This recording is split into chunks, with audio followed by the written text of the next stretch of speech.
Enggak, gimana? Mahasiswa Mercubuana sekarang? Ya, insya Allah udah mulai. Dari mana Pak Riza? Sorry bapak-bapak ibu, aduh. Kenapa Pak? Saya terjebak. Terjebak nostalgia.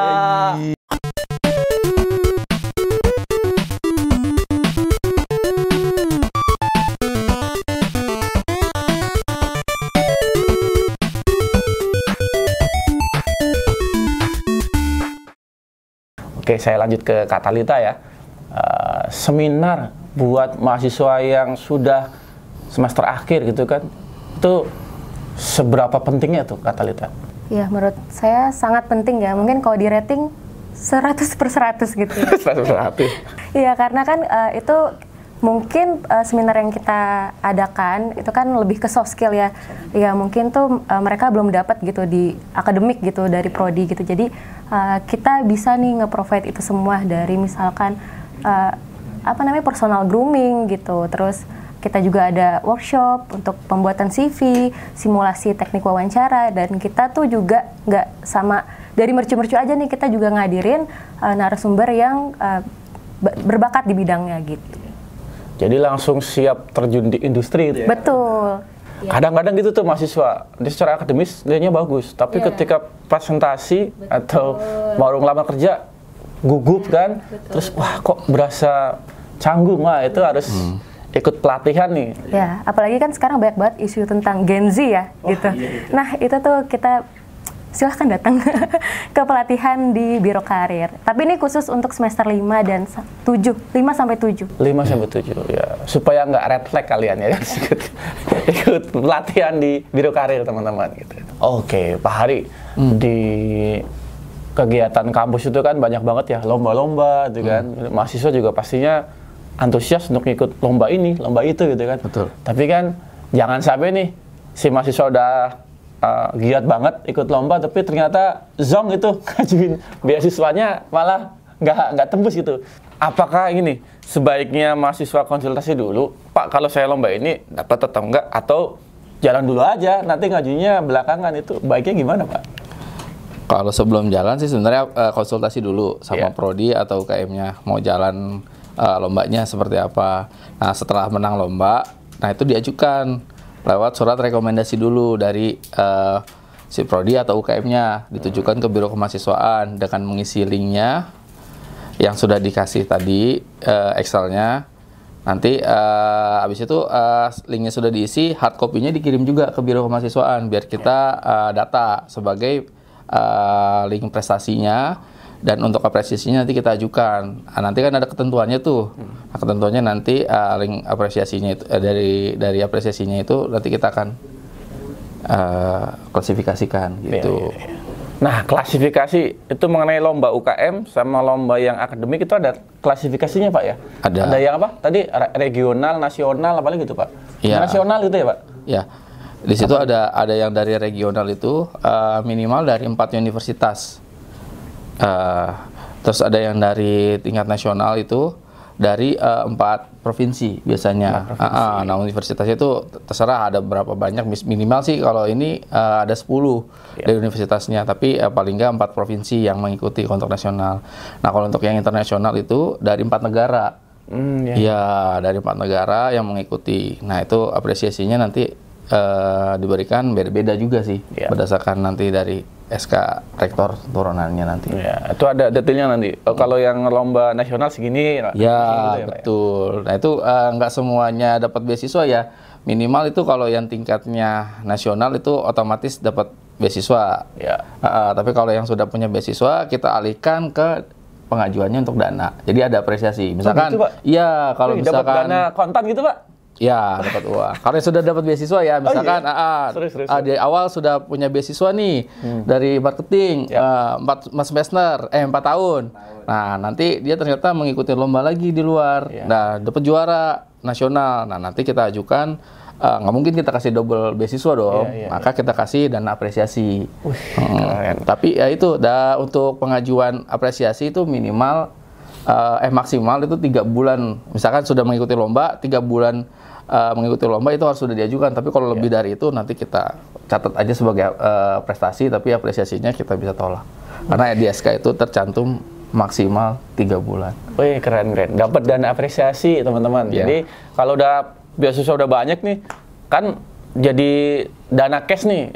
Teman-teman lagi libur semester bisa jalan-jalan ke Raja Ampat mungkin ya. Padahal masih mahasiswa tuh kan. Wah, ini jalan ke Raja Ampat nih gitu kan. Seru juga nih. Oh. Ya jangan tinggal kuliah juga kan, lagi libur kuliah, libur semesteran ceritanya gitu kan. Jadi supaya nggak meleset, itu bisa konsultasi dulu kali ya. Iya. Ya kan, konsultasi baik ke Pak Hari, mungkin ke Pak Engga atau ke Katalita ya. Kira-kira gimana Pak, konsultasi gimana modelnya? Kalau misalkan konsultasi sih sebenarnya dari Biro Karir bukan bagian khususnya ya, tapi ada beberapa memang mahasiswa yang kayak, itu pernah ada satu datang mahasiswa, dia ternyata kayak, Kak, aku kayak salah jurusan deh Kak, gitu. Dia waktu itu jurusan teknik kalau nggak salah ya. Terus dia pengen pindah ke broadcast. Kan sebenarnya emang bertolak belakang banget ya. Nah itu kita sempat tuh kasih aja arahan gitu-gitu. Tapi memang itu bukan power kita gitu buat ngasih konsultasi ke mereka. Karena kan takut salah juga kan, gitu. Kalau Pak Engga pernah ini nggak mengarahkan salah jurusan, harusnya ke Ciledug tapi ke Grogol? Oh iya, nggak, kalau saya biasanya ngarahin dari Kalideres ke Cengkareng sih biasanya gitu. Nah, ada bis lewat nanti. Iya benar, mungkin awalnya terminal Kalideres, akhirnya Kampung Rambutan kayak gitu ya. Oke, nah mungkin nyambung tadi yang disampaikan oleh Mas Hari dan Mbak Talita terkait dengan kebetulan saya juga di bagian pelayanan ya, Mas ya, terkait dengan banyak nih calon mahasiswa. Masih calon ya? Masih calon nih. Nah, calon mahasiswa ini dia bingung. Saya dulu kebanyakan yang kita dapatkan itu adalah dia dulu teknik jaringan gitu, TKJ, teknik komputer jaringan itu. Tapi dia mau masuknya desain.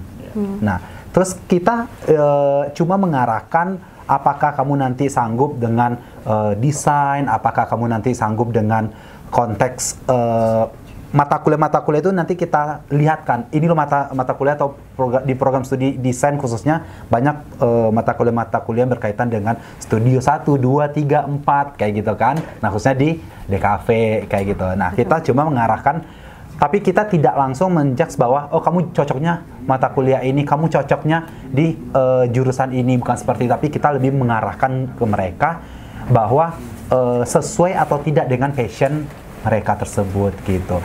Kalau seandainya sesuai, ya udah kita bantu mereka untuk daftar di Universitas Mercu Buana seperti itu. Jadi memberikan arahan dan gambaran mereka cocok di jurusan apa. Tapi memang apalagi sekarang ini kan gelombang ketiga, gelombang pendaftaran untuk mahasiswa baru. Banyak dari teman-teman calon mahasiswa ini bingung, dia harus milih jurusan mana. Tetapi pasti mereka yang mau daftar sudah tahu dia mau jurusan apa. Apalagi kan di sini kita sudah banyak fakultas ekonomi dan bisnis, fakultas teknik, fakultas desain dan seni kreatif, fakultas ilmu komunikasi, fakultas ilmu komputer, dan terakhir fakultas psikologi seperti itu. Banyak, jadi mereka sudah tahulah apa yang akan mereka ambil nantinya untuk di Universitas Mercu Buana ini. Keren. Berarti Pak Engga bisa menerima curhatan calon mahasiswa ya? Banyak banget. Jadi kayak, Pak curhat dong gitu kan. Untuk aja Mama Dede ya. Bener. Iya bener. Jadi kayak nggak akan ada yang salah jurusan lagi ya. Mungkin dari Biro Karir pun nggak akan terima lagi nih case yang tiba-tiba curhat salah jurusan. Kan sebenarnya sayang banget ya, karena waktu itu yang datang tuh mereka udah jurusan udah semester 5 gitu, udah tanggung banget gitu kan. Jadi sayang ya. Jadi ya jadi tapi yang terkait dengan jurusan tadi, banyak sih sebenarnya mahasiswa-mahasiswa ini di semester 1 itu galau. Oh, benar. Kayaknya saya nggak cocok nih di jurusan teknik. Kayaknya nih saya nggak cocok nih di jurusan DKV dan semacamnya. Tapi mereka tahu itu ketika dia udah menjalani selama 1 semester berjalan. Akhirnya dia nanya lagi ke kita bisa nggak pindah jurusan? Nah, sekarang ini masih menunggu SK terkait dengan proses pindahan ini, baik itu di bidang studi yang sama atau di bidang studi yang berbeda atau program studi yang berbeda, itu bisa. Nah, tapi kita masih menunggu SK keputusan tersebut seperti itu. Oh, buat teman-teman yang masih mencari jati diri, ketika di tengah perjalanan, wah tiba-tiba ragu nih, jurusan saya bener apa enggak gitu ya. Nah, nanti akan ada SK yang dikeluarkan, tunggu aja gitu. Oke, kemudian bagaimana cara promosi marketing agar Universitas Mercu Buana menjadi yang paling terdepan, banyak peminatnya? Ya, gimana tuh Pak? Ya, kebetulan kalau promosi tadi yang di awal sudah saya sampaikan, banyak ya promosi. Baik, kebetulan kan kalau di Biro Penerimaan Mahasiswa itu ada bagian promosi reguler 1 dan reguler 2. Nah, kalau reguler 1 itu sendiri, itu biasanya ada dari teman-teman itu datang ke sekolah-sekolah, ada yang presenter, terus biasanya ada juga, bukan biasanya sih, sering kita ikut pada pameran-pameran edufair tersebut. Itu untuk baik itu R1 maupun R2. Nah, kalau R2 kita juga datang kepada perusahaan-perusahaan. Nah, terakhir ada kita datang di GMF Garuda. Nah, itu kita juga bekerja sama dan berkolaborasi. Nanti mungkin bisa kemarin sih ada yang minta terkait dengan bisa nggak in-house learning dan semacamnya. Tapi kan itu salah satu bentuk promosi dari kita. Nah, bagaimanapun kita mencoba untuk memprovide dari si calon mahasiswa ini gitu. Wah, keren. Jadi sebagai calon mahasiswa baru udah dikasih kisi-kisi sama Pak Engga gitu kan, dikasih segala macam kemudahan gitu kan. Dan ketika sudah memasuki masa-masa perkuliahan, ada juga Pak Hari ya kan memberikan beasiswa dengan segala macamnya. Ketika teman-teman sudah menempuh semester akhir, ada Katalita gitu kan dengan apa tadi Kak? Biro Karir, Hubungan dan Lulusan Alumni. Bisa konsultasi juga ya kira-kira setelah lulus saya mau kemana gitu kan, supaya makin apa ya, makin terasa ya, makin keren gitu. Oke, ada tambahan lagi Katalita? Iya, aku mau nambahin, sebenarnya kalau misalkan dari Biro Karir kan tadi bilangnya terakhir nih calon lulusan mau lulus. Nah, sebenarnya kita tuh masih ada lagi banyak tahapnya setelah nanti tracer study. Kan kita tadi melacak nih ya, alumni udah sampai mana. Nah, kalau misalkan ada kira-kira alumni yang karirnya oke, terus wirausahanya oke, itu kita balik lagi, kita panggil gitu. Buat jadi narasumber kah, buat jadi pengisi acara di Mercu gitu. Terus mungkin nanti bisa ke Mas Engga lagi untuk kuliah lagi. Jadi sebenarnya ini adalah lingkaran Mercu Buana gitu. Jadi kalau udah masuk dia nggak bisa keluar lagi. Lingkaran kebaikan, bukan lingkaran setan teman-teman ya, lingkaran kebaikan gitu. Nah, mungkin tadi terkait dengan pasca setelah lulus S1 nih. Nah, kita dari Biro Penerimaan Mahasiswa, khususnya untuk alumni, itu kita juga mengasih kayak semacam potongan harga atau diskon 40% untuk uang pangkalnya. Jadi nanti kalau teman-teman yang alumni, khususnya alumni Universitas Mercu Buana, itu dapat potongan 40% uang pangkal. Jadi jangan lupa tetap di link di bawah ini ya. Oke. Oh, itu uang pangkal kalau lanjut ke S2 dan S3 juga mungkin? Dapat uang apa? Ya, S2, S3 insya Allah nanti akan dapat lagi. Tuh, kapan lagi dapat potongan uang pangkal 40% loh teman-teman. Keren itu. Jadi kalau tadi Katalita selalu memfollow up ya, follow up. Iya, betul. Sudah sejauh mana gitu ya? Betul. Sudah sejauh mana hubungan kita gitu Kak? Enggak ya, kayak gitu ya? Kirain gue follow up gitu. Enggak, kan banyak mahasiswa nih kan, dengan profesi yang oke-oke gitu kan. Tapi kakak nggak follow up-nya gitu kan, beda kan? Enggak, cuma kalau ada yang oke boleh. Kan, Katalita, karena dia punya data banyak nih, baik yang cowok-cowok. Tidak nutup kemungkinan kan ya. Semuanya kebuka ya. Kebuka.